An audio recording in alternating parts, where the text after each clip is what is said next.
Greetings, everybody. Welcome back to another week. In this week's project, we are going to do some basic keyframing and use what are called transformations in Hitfilm. And they are kind of the tools that help us animate and tell the objects what to do, so to speak. So we're going to create a new file to start. And for this, we're going to just use the preset for our size up here. So if we go to template, we're going to use 720p HD at 30 frames a second. And so we're going to be using our preset 1280 pixels by 720. Our frame rate, again, 30. It's already set up here. So kind of already sets it up down here for you, which is nice. Okay. For the duration, I think the overall animation needs to be somewhere between 3 and 5 seconds. So I'm going to turn this to 0. I don't need 5 hours there. And I'm going to start with 7 seconds, and then I'll bring that down as I need to. So I'm going to do a 7-second animation here. Again, our template 720p HD, and that'll be 1280 by 720 at 30 frames a second. Okay, so click OK, and then we can get started with our building our project. Okay, so before we actually do anything in Hitfilm, though, I want to build an object, and that's kind of the point of this assignment, is also to get you interacting with GIMP as well as Hitfilm. So the first thing I'm going to do is build a ball. I'm going to build a tennis ball. So I'm going to go into GIMP, and you could build whatever object you want in GIMP or Photoshop, whatever you're using. Uh, And so that's what I'm going to do, is build the object first. And the object is what I'm going to be moving around in my canvas with a background behind it, like a tennis court or a picture of a tennis court. Okay, so first thing I'm going to do is go into GIMP. I'm going to set up a new file, Control N, and we're just going to do a 720 by 540, my usual standard definition that I like. Click OK. Nice purple background there. And then, so what I'm going to do now is create a new layer over here. So if you look at my layers window on the right, if you just go down to the bottom there, you can click this little image here on the lower left here with the plus sign, create a new layer and add it to the image. You can click that, and then you just click OK once this window comes up. And there's my new layer. And on this layer is where I'm going to start building the ball. And I don't need much, so I'm just going to grab my ellipse select tool here in my toolbox and just make a circle, something like that. And then I'm going to need a color to fill that in. So I'm going to click on my foreground color, the active foreground color, and try to get a nice tennis ball color. That looks pretty good right there. Something like that works. Click OK. Then just grab your paint bucket or your bucket fill tool, and around it, just click in the selection area, and there's my tennis ball there. Shift Control A to deselect everything. And what I can do now is I can take this layer and I can duplicate it. So if you go down, if you make sure you're on the right layer, go down to again to the bottom of the layer window, and there's a duplicate there with the one document staggered over the other in the center. Click that, and that'll duplicate your layer. Now this duplicate is the same as the one underneath it pretty much, but it's its own layer. So I can go in now and change the color of that. And I want kind of a grayish color for the stripes in the ball. And let's make those bright so we can really see them. Something like that's good. And we'll click OK there. And again, I'm going to grab this. Oops, didn't want to do that, right? Control C. So now we need to select all the contents in this area, right? So how do we just select the ball area? Well, we can probably just as easily grab the color by select or the fuzzy select tool and select our object. And there it is. And you see the marching ants around it. Now you grab your bucket fill and you can fill that in. And so that's basically how you do that. And now watch this. I'm going to do something kind of interesting here. I'm going to grab Shift Control A first to unselect. I'm going to grab the ellipse select tool again, And I'm just going to select a little area of this, right? And I'm going to hit delete. And then I'm just going to move this thing over just a little bit and do the same thing, right? But watch what happens if I hit delete now. Then I've deleted the wrong part, right? So Control Z to undo it.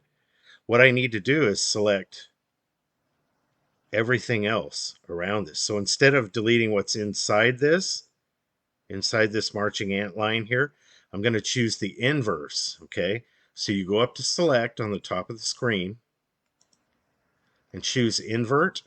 And what that does is select everything around this. So now when I hit delete, the rest of it's gone, but my stripe stayed, right? Shift Control A. And so there I have half my stripe for my tennis ball. So now what I can do is select this area, or better yet, let's duplicate it, right? Okay, Shift Control A. Take this layer copy, we'll call this stripe, left stripe maybe. Okay, and now we're going to duplicate this layer. So click the duplicate button on the bottom of the layer window. We're going to call this right stripe.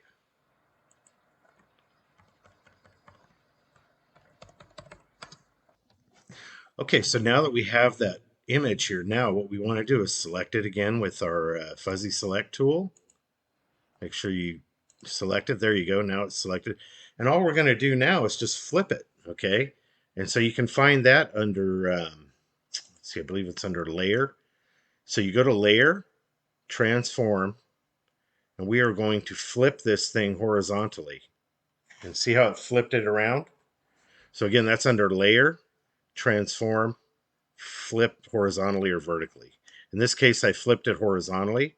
So now I want to grab my Move tool, and I'm just going to grab this thing and move it over until it fits right inside the ball. Just about perfectly. And that's probably good enough right there, right? Okay, so now I have a tennis ball here.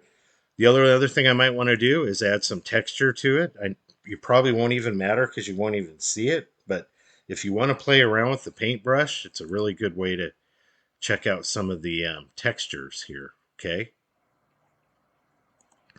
So if we click on the paintbrush, we can also go over to the type of brushes that you want here. And if you click on this little image here with the black circle, it looks like, or a diamond in the center here, up here on the top, next to the layers window, here are all your textures, right? So if you want to create a fuzzy texture on here, you might select something like this. And let's blow this up a little bit so you can really see it.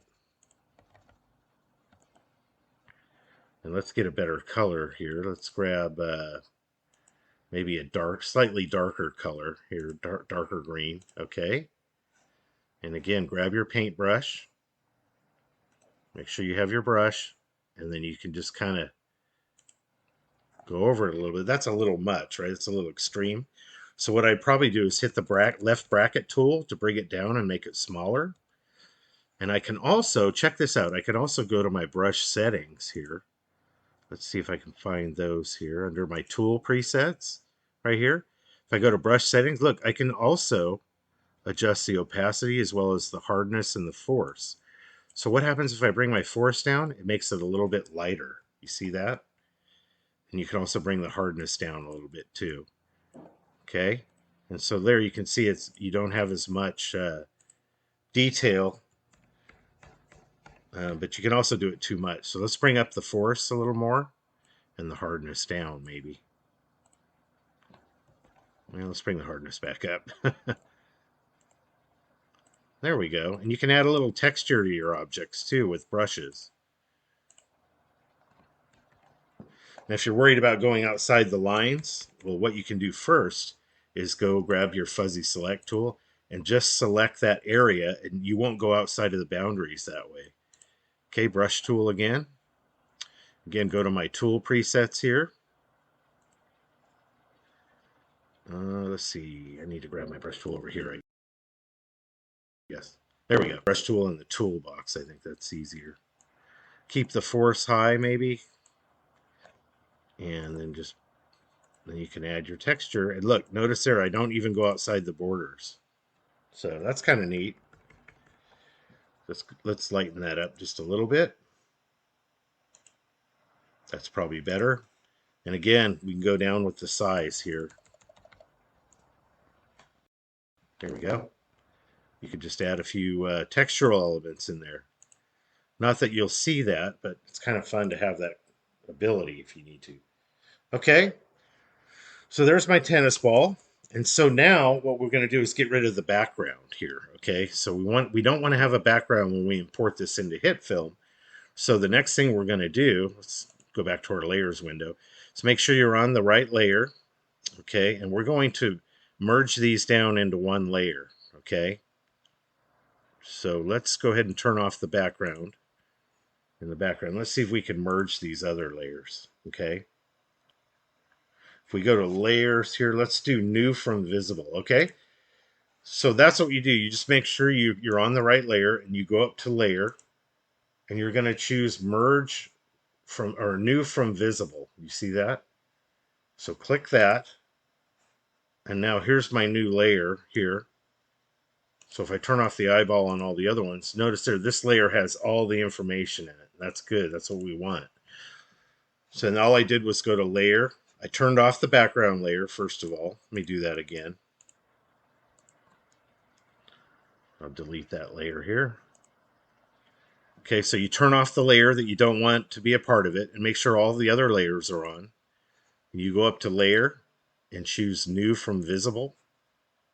Okay, and what that does is it creates a new layer with all the other layers. So now that's all on one layer. We can delete these 3 layers. We don't need them anymore. Oops.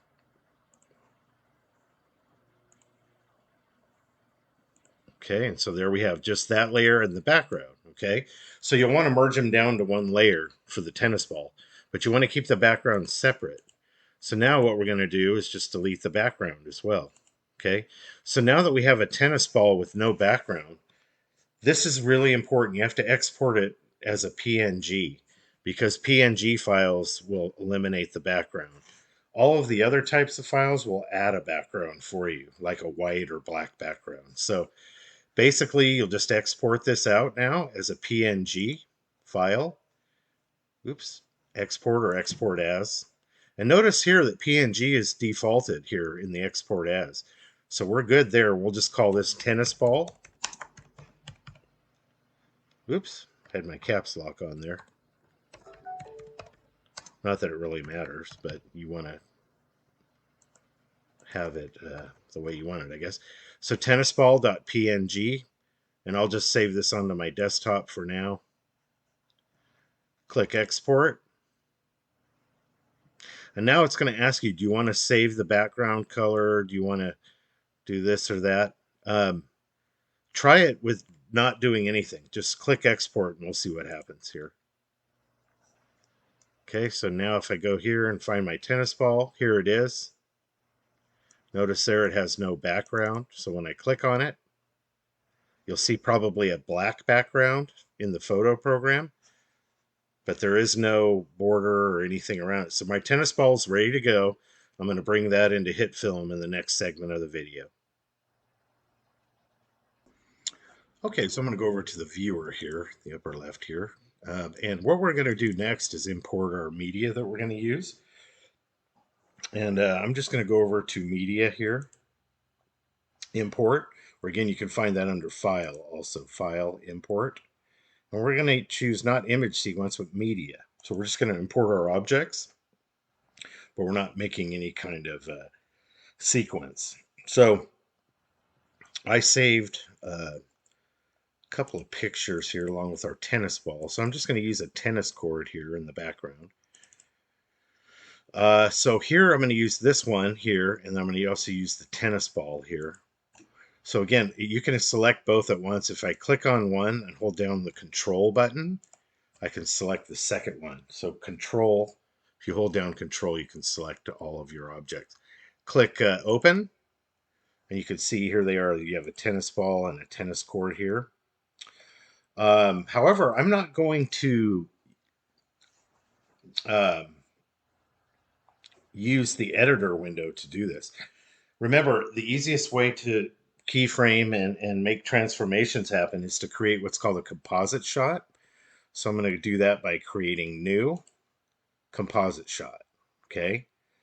And remember, your composite shot settings should match your editor settings as well. So if I go to the editor and click on, if I go to the editor window, click on the settings there, it shows you the settings of the picture. But if I go in here to the editor window, if I look up project settings, so if I go to file, project settings, watch what happens. It shows you again your settings for your project. So 720p HD is what we did, 30 frames a second, and again, 7-second duration. That's what you want your composite shot to be as well. So you want it to be the same as the editor settings. So go to new composite shot. Okay, and again, we'll just call this final composition or final movie. And again, we have 720p HD, that's right. Now notice here the duration is changed. So the composite shot gave us a 30-second by default. So I want to change that to 07 again. So now I'm back to a 7-second at 720p. Everything else is the same. Click OK. And what we're going to do is move our pictures from our editor window into our composite shot. Okay, and there's our tennis court. And now we're going to put our tennis ball in there. And we're going to move the tennis ball up above the tennis court. Now we're ready to resize the ball and start our keyframing and our animation.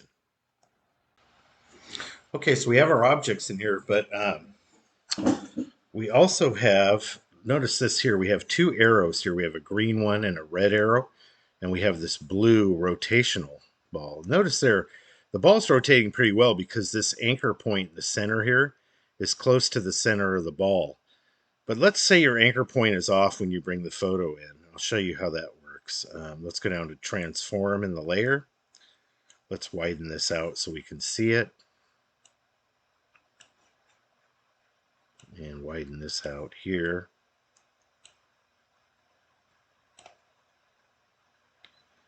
And let's see here. Okay, there we go. So you want to be able to see the words over here inside the layer under transform. The anchor point is what the center of rotation is, which is this little white circle almost in the center of the ball. And you can change that rotation point. Let's say you brought your object in, for example, and the center of rotation was down at the bottom here. Watch what happens when I rotate this. It rotates, the center of gravity is on the bottom of the ball. That's not where the center of gravity needs to be if you're going to do any rotations. So you might need to move the anchor point again, and you do that by opening up the layer, right? Make sure you're in your composite shot. Open up the transform window and adjust your anchor point by sliding left to right, top to bottom here. And you want your center of gravity to be in about the center of your object, right? So now my anchor point is right here in the center. So when I rotate the object, now it's going to rotate properly. I would highly recommend that you take care of this before you start animating, because once you start animating, your anchor point's going to be all off and things are going to rotate in the wrong way. So make sure you get that anchor point correct in the center of your object for your center of rotation. If you're going to do any rotations, that is crucial. Okay, so now that we have the center of rotation in the right spot here, so to rotate correctly, the next thing we want to do is resize the ball here. It's a little big, right? It's like right in front of the camera lens. So the best way to resize, you can grab one of these handles in the outside border here. Now watch what happens when I grab this and start trying to resize it. It starts to skew it, right? So you have to be careful there. Control Z will undo it.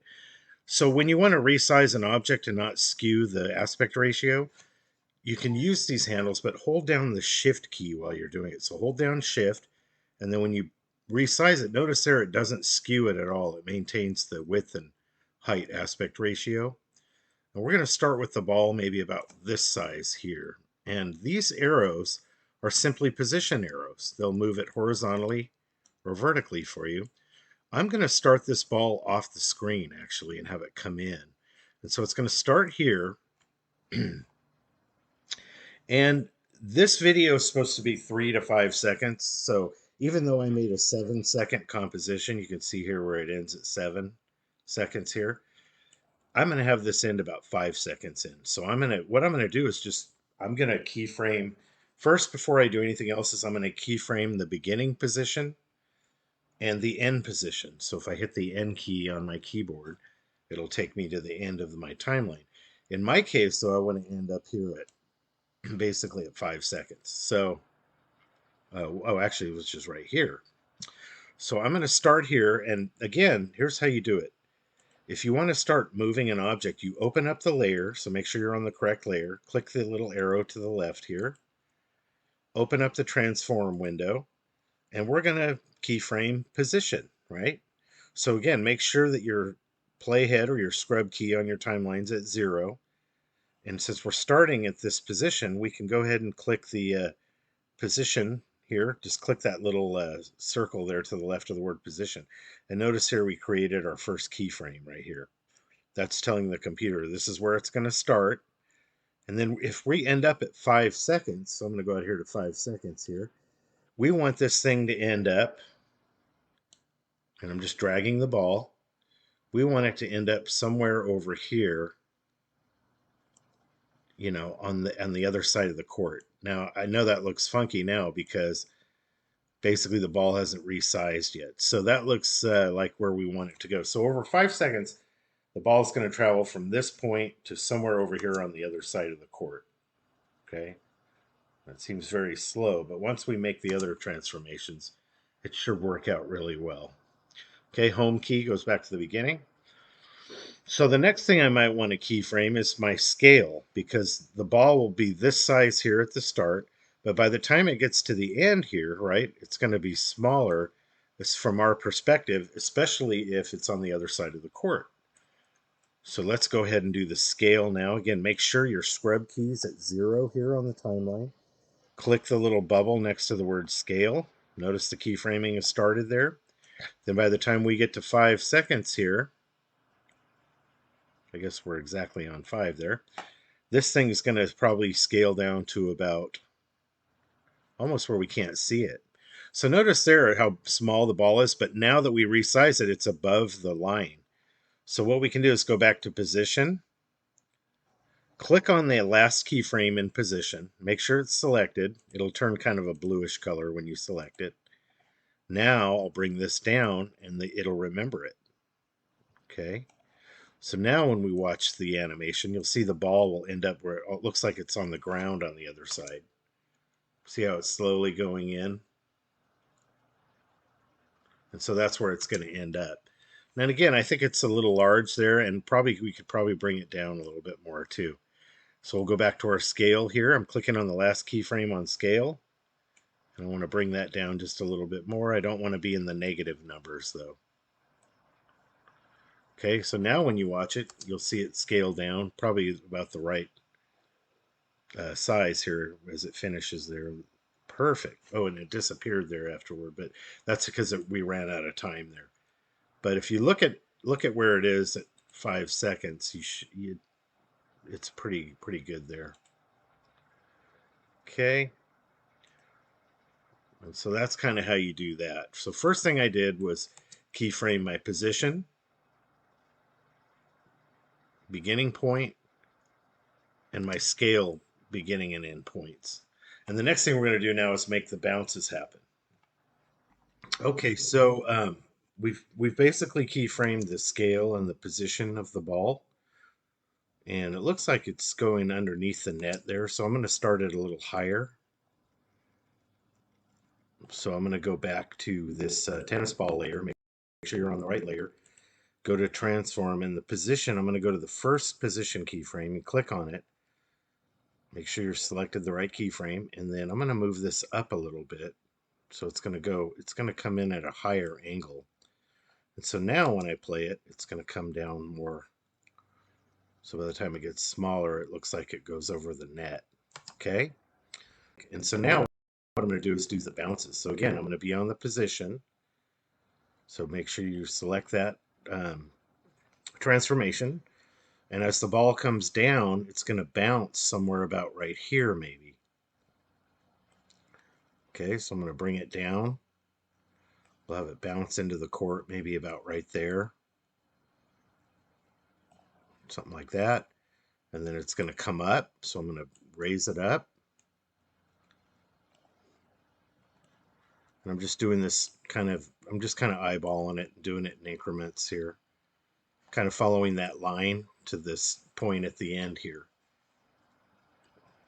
Okay, and as it gets here, then it's going to come up a little less.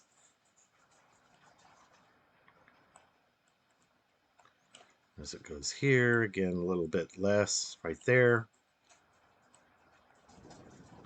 As it approaches the net, we want it to look like it's going over the net a little bit. Maybe a little less there. Bring it down. Again, I'm trying to just kind of follow that line. And then as it moves forward there, maybe up a little bit there. And then this keyframe right here, you can move this one over maybe just a little bit.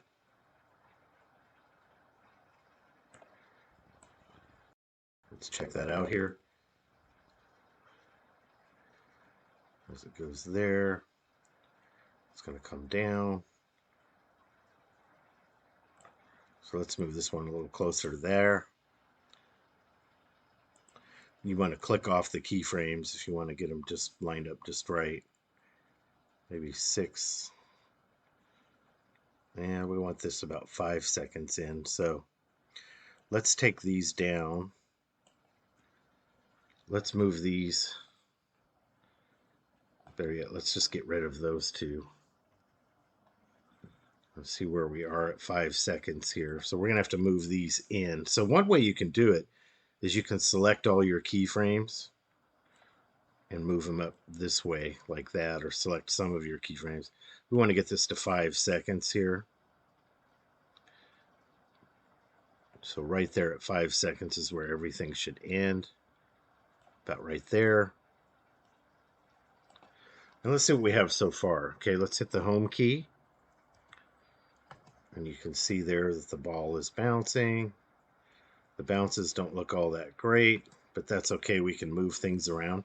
Now, one thing that's going to help your bounces too is these points here. You can notice there I went right on a point and clicked on it. You can actually make it more rounded or more angular depending on what you're trying to do by just moving these handles up or down on each point. So I can click on a point here and move these handles. And notice there that it makes it a little more angular and less of a Bezier, smooth Bezier curve. I kind of want the ball to bounce in a little more angular fashion.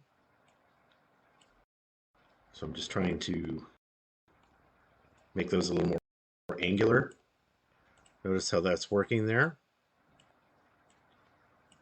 Okay, and you just click each one, and you can make it a little more angular depending on what you're trying to do. Or more curved, I guess.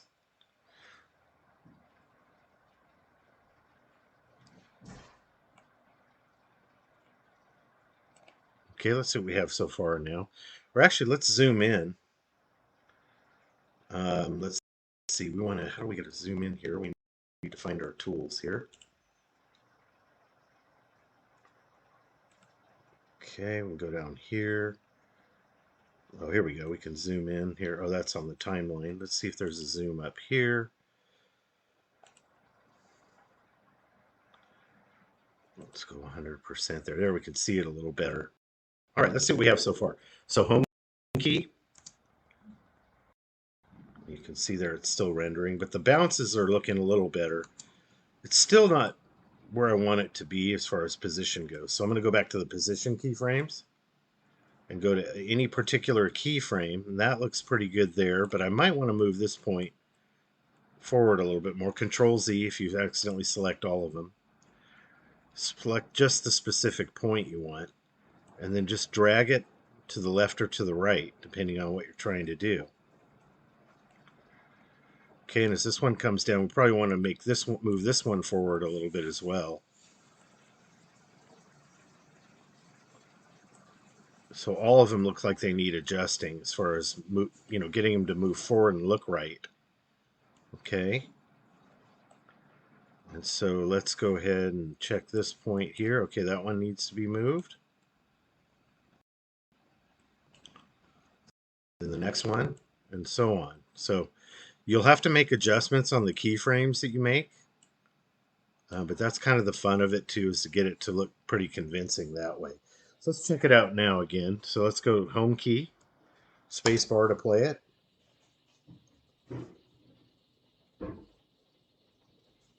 Okay, that's looking pretty good. Now notice there, I got rid of that scale keyframe at the end earlier. And this one way out here, that's all going to have to be moved in. So I'm going to take basically all of these keyframes and move them in to fit within the 5 second limit that I'm putting on myself. Okay, so again, I'm trying to make everything fit it into 5 second keyframe or 5 second animation there. So I'm going to hit the home key again, and now notice here it's going to move a little bit faster too. Okay, so it's getting there. So we can also have everything move, like I said, a little closer together. It may not be exactly 5 seconds, but that's okay. So again, I'm going to select all the position keyframes and move those in and try to speed this up a little bit. Okay. And let's go home. So we're going to go under 5 seconds here. Okay, that's looking pretty good. By the time we get, well, let's see. Let's go back to 5 seconds here, and I'll show you why here in just a second.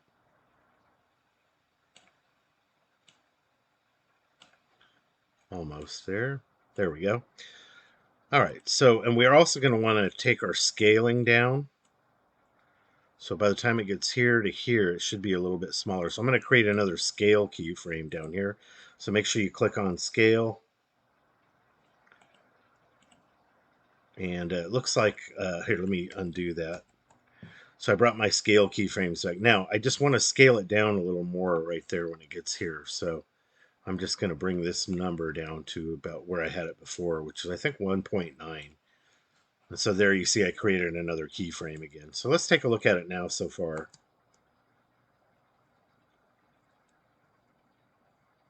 Okay. Notice there it scales down quite heavily from here to here. So I don't think I even need this keyframe anymore. So I'm going to delete it. And now it should scale down consistently all the way through it. And it does it again. It scales down really, really fast right there. And it looks like we might need to even create some more keyframes on the position part. So let's go ahead and go back to position again here. And let's create a keyframe there at the beginning. Okay, and I can do that by just moving it and moving it back.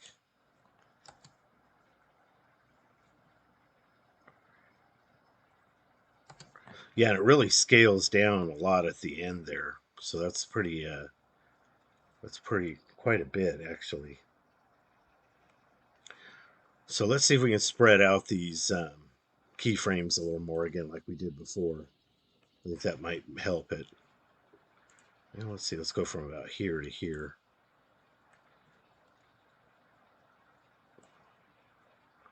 We'll spread this one out too. Okay, so again, it's a lot of adjusting to get it to do what you want, but it's worth it in the end. Okay.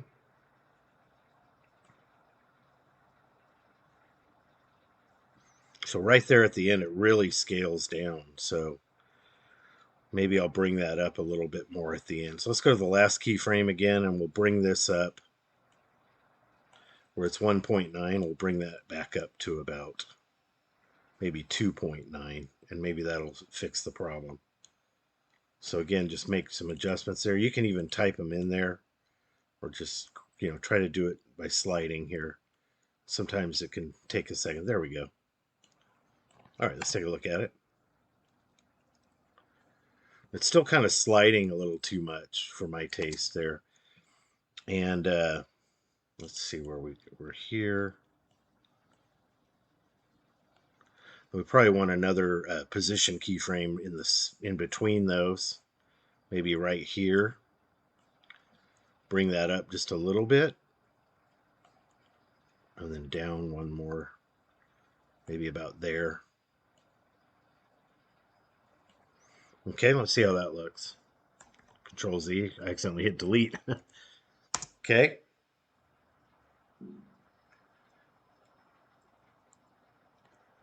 Okay, looks pretty good there. Now we got a little issue here with the net. And notice there, if you look at this, you'll see that at one point it looks like it goes below the net and then it goes over the net. Okay, so again, that's with your position keyframes. And I think the solution to that is just to simply adjust them up a little bit more. You know, don't be afraid to really tweak these keyframes. And again, if they're rolling too much and you need a more angular, again, just use those handles on each side there.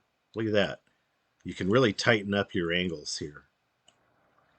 You can. It's almost better for me in this case to create almost straight lines here.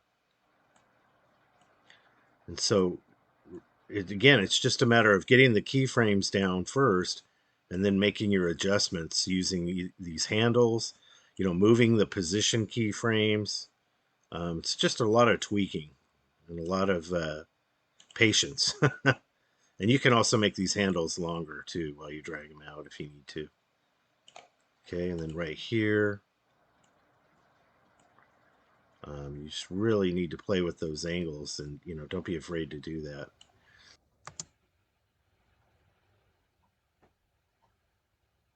Okay, so that's that so far. Now I also want to show you this value graph down here. So if you go down to the timeline in the lower right, there's what's known as the value graph. If you open that, you can also make adjustments to your horizontal and vertical points here. So for example, if I go on this red line here and adjust this point, notice there it's moving my point horizontally there in the lower right. Okay, Control Z to undo it. But and in the green here, you can adjust the vertical. Okay, so that's kind of a neat feature there, and you can manipulate these. So now here I can go here, can make this higher if I want to.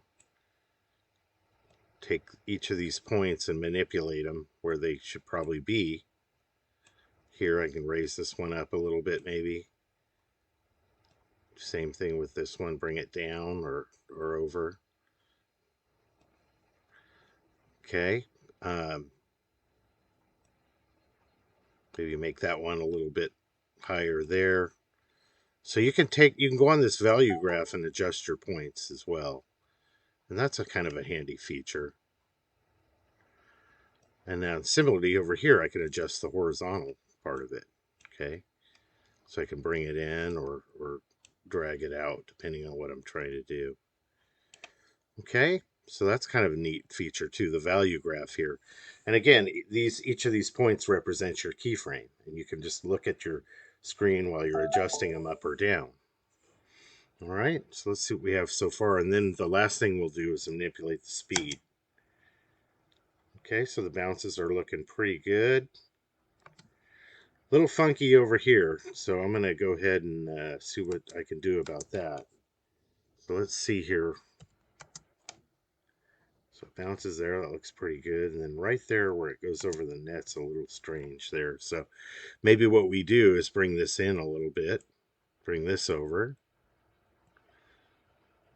and then just bring these other points over as well. So let's zoom in. Here we can go full screen and bring this down a little bit right here. So we can see the points a little better there, and you can see that. And here I go, if I go out to the monitor play controls here, I can rewind one frame at a time. And you can see how I can just go back through and see where my points are. Like for example, there's one there. Bring that one closer over here. And fast forward to the next points. You can kind of see there's one there.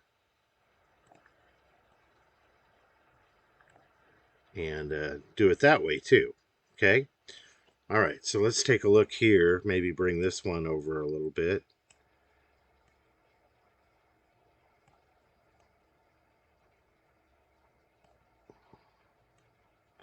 I think my angle's off here just a little bit. So I'm going to adjust these points.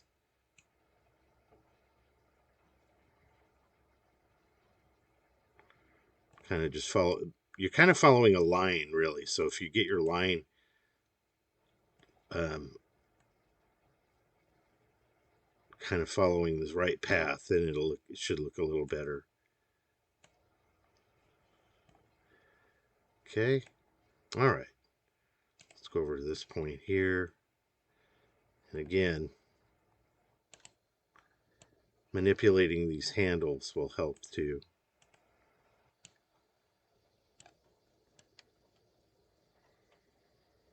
There we go.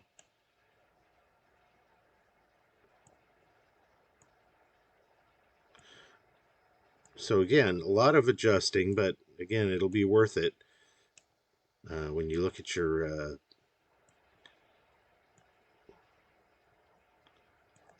overall animation here. Okay. So looking at our bounce, we just want to see if it looks okay going over the net.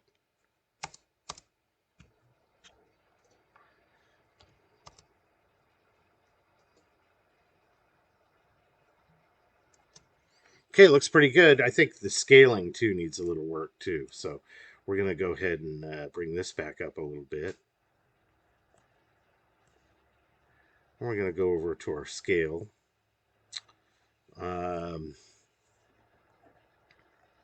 Let's get out of the value graph here and take a look at our scaling. So once it gets about here, and I think that there's one keyframe that needs to come down. I'll show you where that is. Right there as it goes over the net.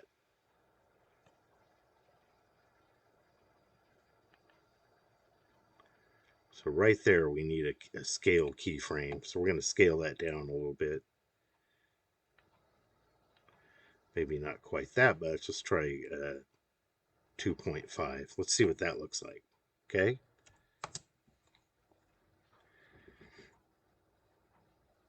Okay, that looks a lot better. And let's do this. Let's look at our position here at the end. We'll do one more position. Okay, it goes backwards. You see that? See how it went back? So we're going to get rid of this position keyframe right in the middle here. So let me click off of this and click on the keyframe that you want to delete and just hit delete, and then it shouldn't travel backwards anymore. Okay, there we go. So that's better. So now on this keyframe, if anything, we'll just move it over a little bit.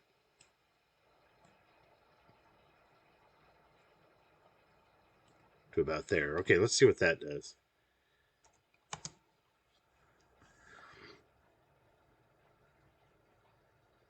Okay, so it's up high. It's up too high there. So we'll move that down. Oh, maybe up. Yeah, about right there. And then over just a little bit. Let's see what that looks like. Okay.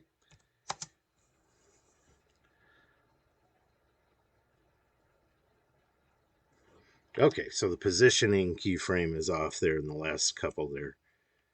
So let's see, there's one here. So we'll take that one, move it down.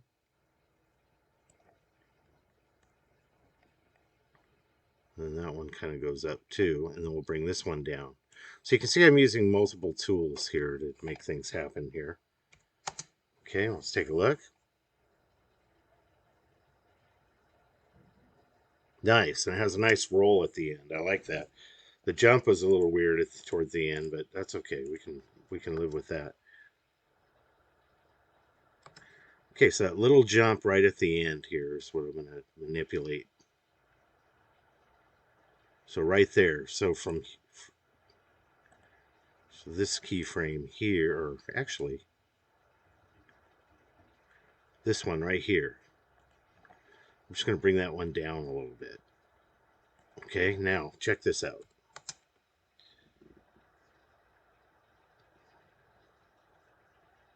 Much better. Okay. Okay, so one other thing you might want to manipulate is the rotation of the ball. So I'm going to have this thing do a little rotation. So again, I'm going to go down to the rotation here, make sure my scrub key is set at 0 here, and it is. Click again the little circle next to the word rotation there to start your keyframing. And then by the time it gets down to the end here, I guess I'll assume it'll rotate. Well, let's see. Oh, that's the wrong way. Control Z. You can see the direction of the rotation when you manipulate these settings here. So here you want it to go the other way here, and I'm just clicking and dragging here. I don't know, maybe that many, maybe 4 or 5 times, 6, 7 times, something like that. Okay, let's go back home. And you can see now, you can see the ball rotating there.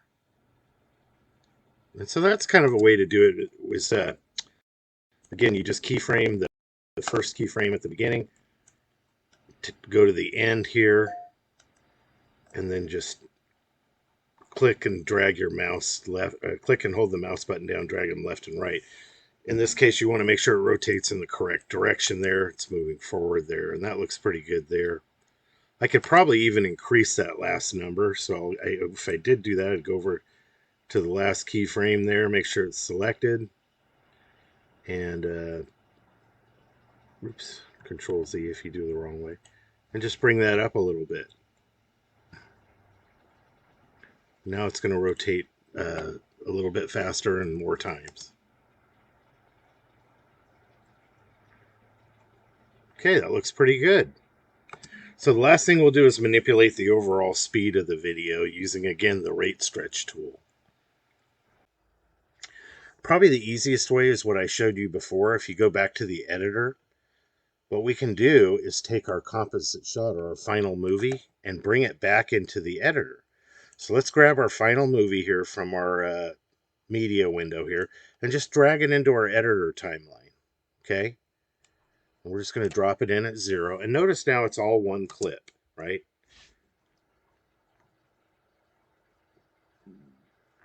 Okay, so now what we can do is we can manipulate the timing of it.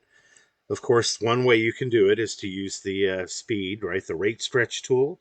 So I'll just use that for now to see how this goes. So I'm going to click on the rate stretch tool and just drag this in a little bit. Okay, and let's see what happens.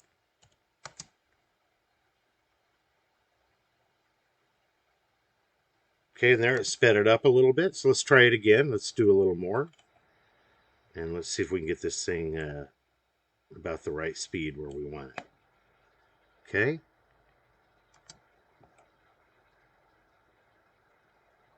Okay, that's pretty good. Maybe one more. And let's see. So we've got, this is down to about 3 seconds. Let's see what that looks like. It's pretty fast. I'd probably slow it down just a little bit here.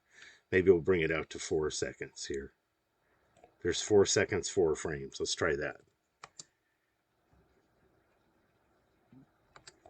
Okay, maybe a little slower. Right there. That's probably the one. Perfect. All right. So that's basically how you do your basic keyframing. You can use your composite shot to make your keyframes, your transformations. You can also use the value graph to manipulate those keyframes.